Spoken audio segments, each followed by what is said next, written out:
नमः शिवाय दोस्तों, स्वागत है आपका फिर से एक बार। आज एक और नए टॉपिक के साथ।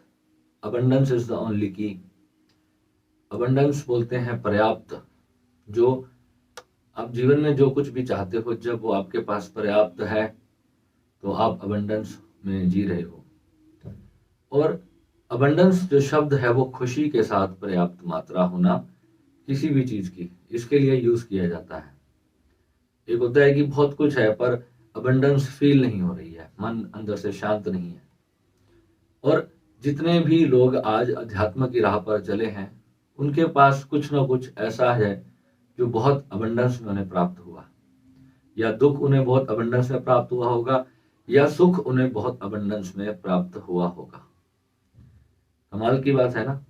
या दुख या सुख, दोनों की जो अंतिम अति होती है, जिसमें व्यक्ति पूरी तरह से टूट जाता है, या तो वो नीचे के लेवल पे बहुत नीचे चला जाएगा, जब अत्यधिक दुखी हो जाएगा तब उसे परमात्मा की या अपनी स्वयं की खोज की जो उसके अंदर एक ललक जगेगी। या फिर जब वो भौतिकता में सब कुछ प्राप्त कर लेता है। तो द चॉइस इज योर्स कि आपको कौन सी अबंडेंस लेने के बाद जागना है। आज जिस भी स्थिति में आप हो, उसके लिए पूरी तरह से आप ही जिम्मेदार हो।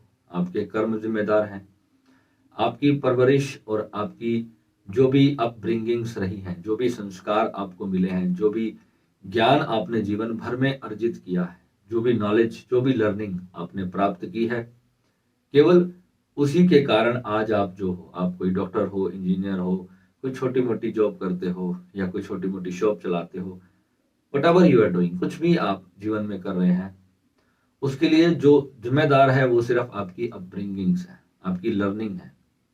और अभी भी कुछ नहीं बिगड़ा। जीवन में सीखने की कोई उम्र नहीं होती। आज भी भारत में ऐसे ऐसे लोग हैं जो 60 साल 65 साल के हो चुके हैं और अभी तक पढ़ाई कर रहे हैं। वो कुछ ना कुछ सीख रहे हैं और सीख रहे हैं। वो सोचते हैं कि 75 साल में भी, हम 80 साल की आयु में भी देश और दुनिया के लिए सच में कुछ ऐसा कर सकते हैं जो मानवता के लिए बहुत ही लाभदायक होगा। और साधना का जो मार्ग है वो अबंडेंस का मार्ग है।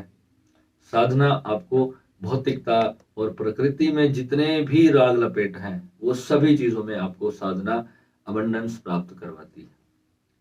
परंतु साधना में लर्निंग जो है वो सबसे बड़ी चाबी है। उसके बिना हम साधना में उन्नति प्राप्त नहीं कर सकते। और अगर जिसने भीतर से सत्य को पा लिया, तो कोई भी चीज है, सबसे पहले भय का समाप्त होना बहुत जरूरी है। जब इंसान भीतर से डरा हुआ है, अपने जीवन को लेकर, अपने आने वाले कल को लेकर, अपने पास्ट को लेकर, किसी भी चीज को लेकर अगर उसको भय है, तो वो अपनी साधना में उत्तीर्ण नहीं हो सकता।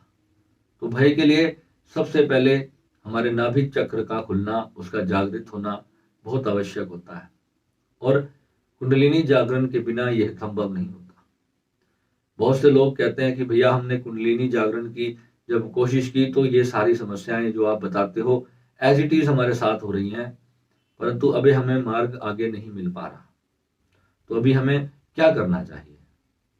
तो सबसे मैं उन लोगों के लिए बताना चाहूंगा कि आपको जीरो से स्टार्ट करनी होगी अपनी साधना। और जो भी आपको प्राप्त हुआ, जिनसे भी प्राप्त हुआ, उसको भी सहेज कर रखो। और अगर आप मेरे से सीख रहे हो, मेरे मार्ग से चल रहे हो, तो जो मैंने अपने जीवन काल में किया है, मैं केवल उसी तरीके से आपको करवाऊंगा और उसी तरीके से ही मैं करवा रहा हूं। और जितने भी लोग साधना के मार्ग में जुड़े हैं, धीरे धीरे धीरे उनको सब भीतर का रहस्य समझ आ रहा है, भीतर का भी और बाहर का भी। और एक ही चीज यहाँ पर हर साधक को समझनी चाहिए कि भक्ति और ज्ञान में कभी भी आपस में कटाक्ष मत रखो। अगर आप भक्ति के मार्ग पर हो तो भक्ति के साथ ज्ञान योग को और ध्यान योग को जोड़ दो। और अगर ध्यान योग में हो तो आप भक्ति भी जोड़ दो, उसमें ज्ञान योग भी जोड़ दो। तो ये सारे जब आप जोड़ दोगे तो सफलता मिलनी तय है। और सबसे पहले जो है, योग्य गुरु की तलाश पहली मंजिल है। उसको करने में बहुत जल्दी मत करो, ठहर के सहज, बिल्कुल धीरे धीरे अपने गुरु की खोज करो। समझ आए 10 गुरु बदलो, 20 गुरु बदलो, परंतु सच्चे गुरु तक पहुंचना बहुत आवश्यक है उस दिव्यता को जांच पाने के लिए। और बहुत सारा आडंबर चलता है रेकी विद्या के नाम पर और शक्तिपात के नाम पर। रेकी जो है वो सफेद प्रकाश की साधना है, और जो हमारा मार्ग है वो संपूर्ण है। संपूर्ण यानी प्रॉपर शून्य की साधना, जहां पर सभी शक्तियां एक हो जाती हैं, वही मार्ग निर्वाण का होता है। और निर्वाण जब आपको भीतर से प्राप्त होता है, तभी आप उसकी कीमत समझ पाते हो कि शून्य क्या है।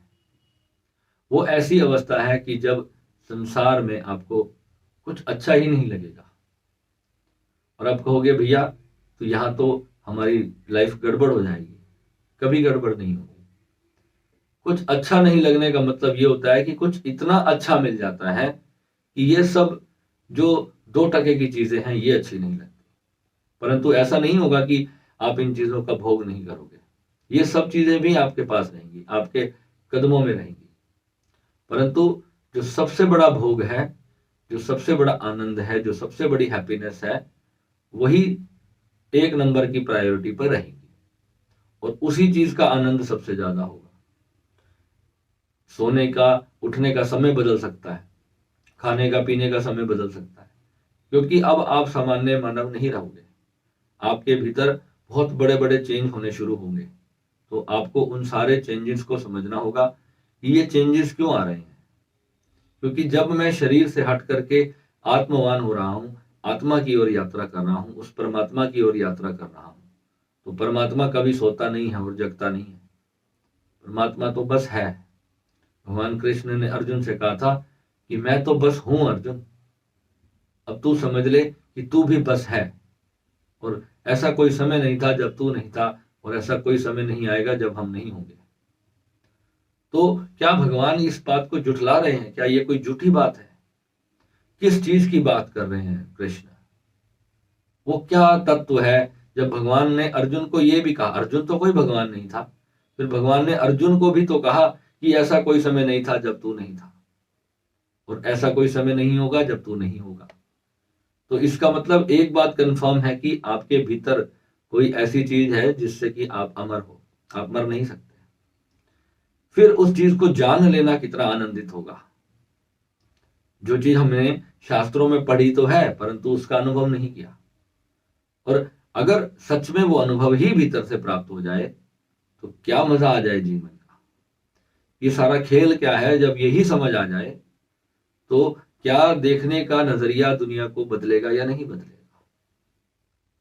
हम अपने संसार को जो आज जिस दृष्टि से देखते हैं, फिर वो दृष्टि हमारी नहीं होगी। संसार को देखने की एक नजरिया ही बदल जाता है।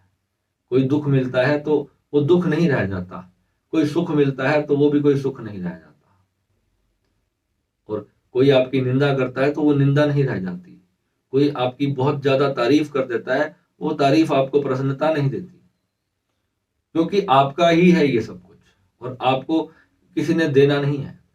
ये तो आपने ही अपने भीतर से पैदा किया। सुख दुख ईर्ष्या निंदा जेलस चुगली जो कुछ भी होता है, जितनी भी तरह की फीलिंग्स हैं, वो सब परमात्मा से ही तो प्रकट होती है। तो क्या वो परमात्मा नहीं जानता? परमात्मा ने तो केवल शरीर रचा है सिर्फ अपने स्वयं का बोध करने के लिए कि मैं वास्तविकता में हूं कौन। और वो जो अवस्था है जिसे महाशिवरात्रि कहते हैं, जब भीतर दिन और रात नहीं रह जाते। अभी आप दिन और रात अद्वैत में हो, आपको दिन दिखाई देता है, रात नहीं दिखाई देती है। परंतु जब भीतर आपके एक महाशिवरात्रि हो जाती है, जिसको पूर्ण अंधकार कहा है, क्योंकि ब्रह्मांड में कभी दिन नहीं होता, वहां रात ही रात है। ओशो ने बताया और विज्ञान ने भी इस बात को माना कि ब्रह्मांड में कभी दिन नहीं होता, वहां केवल अंधकार है। सिर्फ हम धरती पर है तो सूर्य की रोशनी जितने एरिया में पड़ती है तो वहीं हमें दिन महसूस होता है, और उसकी जो अपोजिट जगह है वहां पर हमें रात्रि ही दिखाई देती है। और हम जब उठते हैं तो हमें लगता है कि दिन हो गया, सोते हैं तो रात हो गई। परंतु इन दोनों के भीतर मनुष्य की चेतना की एक और अवस्था है जिसे महाशिवरात्रि कहते हैं। वही वास्तविकता में शिव है। जिसने अपनी उस रात्रि को प्राप्त कर लिया। और वही शिवोहम की स्थिति है। अभी शिवरात्रि के दिन रात में सदगुरु जी कोयम्बटूर वाले बाबा जी ने ओम नमः शिवाय का जप करवाया। मैं सिर्फ इन सभी संतों से एक छोटा सा प्रश्न करना चाहता हूं अपने इस चैनल के माध्यम से, और उनके जो भक्त हैं, उनके जो शिष्य हैं, जो किसी के अनुयायी हैं, मैं सिर्फ उनसे एक छोटा सा प्रश्न करना चाहता हूं कि भगवान शिव जो आदि योगी, जो उन्होंने वहां मूर्ति की स्थापना की है, वो ध्यानस्थ मूर्ति है, तो क्या वो भी ओम नमः शिवाय का ही जप करते हैं?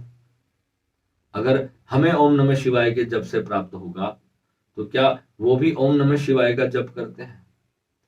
और मंत्र की ऊर्जा किस लिए है? मंत्र की ऊर्जा जो हम ही जो ऊर्जा है, हमें अपने आप को ही क्यों जगाना है, क्यों जागृत करना है? जब निर्वाण का जो मार्ग है वो पूर्णता बिना कुंडलिनी जागृत किए भी प्राप्त हो सकता है, तो फिर कुंडलिनी जैसी भीषण मंत्रों की साधना करने की आवश्यकता क्या है? सिर्फ हम लोगों को कुछ चमत्कारिक शक्तियां दिखाना चाहते हैं, अपनी ऊर्जा से दूसरों को स्पर्श कर करके हम उन्हें दिखाना चाहते हैं कि हमारे भीतर भी ये ऊर्जा जागृत है। और जब हमारी ऊर्जा किसी को स्पर्श करती है तो फिर वो व्यक्ति हमारा भक्त बनना शुरू हो जाता है। तो क्या इससे उस व्यक्ति को निर्वाण की प्राप्ति होगी, जो उसका परम रहस्य है? क्या हम अगर किसी व्यक्ति पर राज करेंगे तो क्या उस व्यक्ति का भला होगा या हमारा खुद का भी भला होगा? तो मेरे ये छोटे छोटे से प्रश्न हैं। ऐसे जितने भी चमत्कारी गुरु हैं जो आपको चमत्कार दिखाते हैं, क्या निर्वाण की प्राप्ति उन्हें हो चुकी है? निर्वाण क्या है? निर्वाण तो केवल व्यक्ति को प्राप्त करने के बाद ही समझ में आएगा, परंतु जब सिर्फ शक्ति साधना की बात होती है तो शक्ति साधना इस संसार की सर्ववर्थ सबसे बड़ी सर्वोपरि जो साधना है वो शक्ति साधना है। क्योंकि कुछ भी प्राप्त करना है, कुछ भी क्रिएट करना है, कुछ भी रचना करनी है, तो उसके लिए शक्ति की आवश्यकता होती है। आप जब भोजन करते हो तो वो भी शक्ति को ही आप प्राप्त कर रहे हो। शक्ति ग्रहण करने के लिए ही तो भोजन किया जा रहा है। बिना भोजन के क्या काम कर सकोगे? किसी चीज का इन्वेंशन कर सकोगे? तो इस ब्रह्मांड में सब कुछ वाइब्रेशन से बना है। शक्ति ही, शिव की जब वाइब्रेशन स्टार्ट होती हैं तो उसमें शक्ति रिलीज होती है, और शक्ति जब मैटर का फॉर्म लेती है तो उसको निराकार से साकार होने का साइंटिफिक प्रॉपरली तरीका है, जो मेंशन्ड है। हमारे आइंस्टीन ने भी इसका जो है प्रॉपर फॉर्मूला दिया था, E = mc²। तो ये जो फॉर्मूला है, सब कुछ आपके भीतर से, आपके मस्तिष्क से निकलती हुई वाइब्रेशंस है। और जो युद्ध का आनंद ले रहे हैं लोग, आपके भीतर ही जो रुद्र ग्रंथि है, जो विनाश की ग्रंथि है, जो ब्रह्म ग्रंथि है वो उत्पत्ति का कारक है, और विष्णु ग्रंथि जो है वो पालन का कारक है। और जो रुद्र ग्रंथि है, अब आप देखो युद्ध हो रहा है तो आपके भीतर कुछ रोमांच पैदा हो रहा होगा। आप जब न्यूज में देखते हो कि आज इतनी बिल्डिंग्स गिर गई, आज इतने बम गिरे, आप विनाश होता हुआ देख रहे हो। अब देखो, अब ऊपर से आप बोल रहे हो कि हे प्रभु ऐसा ना हो, सब ठीक हो जाए, सब अच्छा हो जाए, सब शांति हो जाए, परंतु आपके भीतर कहीं गहराई में, सूक्ष्म में एक ऐसा तत्व बैठा है जो इस विध्वंस को देखकर भी उसका आनंद ले रहा है। क्योंकि वो तत्व इस बात को जानता है कि ये जो विध्वंस हो रहा है ये फिर एक नई रचना के लिए हो रहा है। आज जो ये विध्वंस हो रहा है फिर दोबारा कोई रचना होगी, जितने लोग मरेंगे ये फिर पैदा होंगे। क्योंकि संहार कार्य जो हमारे भीतर शिवत्व है, शिव तत्व है, वो इस बात को भली भांति जानता है, पर हम उसके अवेयर नहीं। परंतु उसकी जो क्वालिटी है हमारे भीतर, उसकी यही क्वालिटी है कि वो विनाश को देख करके आनंदित होता है, रोमांचित होता है। और उसको ऐसा विनाश देखने में ना जाने एक कैसा सूक्ष्म आनंद अंदर से मिलता है। और जब कोई बच्चा पैदा होता है तब भी उसको आनंद मिलता है। तब हमारे भीतर ब्रह्म ग्रंथि प्रसन्न होती है, और पालन ग्रंथि तो पूरे जीवन वर्ष चलती रहती है। जो विष्णु ग्रंथि है वो पूरा जीवन ही चलती रहती है। हम रोज नित्य प्रति इन्हीं तीन जो गुण हैं, इन्हीं तीनों गुणों के बीच में ही अपने जीवन को भटकता हुआ पाते हैं। परंतु इन सबसे परे जो तुरीयातीत अवस्था है, जो महाशिवरात्रि की अवस्था है, उसको हमें प्राप्त करना है। तो जिन लोगों का प्रश्न था कि भैया शिवरात्रि के दिन क्या कुछ खास ऐसा होता है कि इस दिन ध्यान करने से क्या कुछ बड़ी सफलता प्राप्त होती है, तो अवश्य प्राप्त होती है।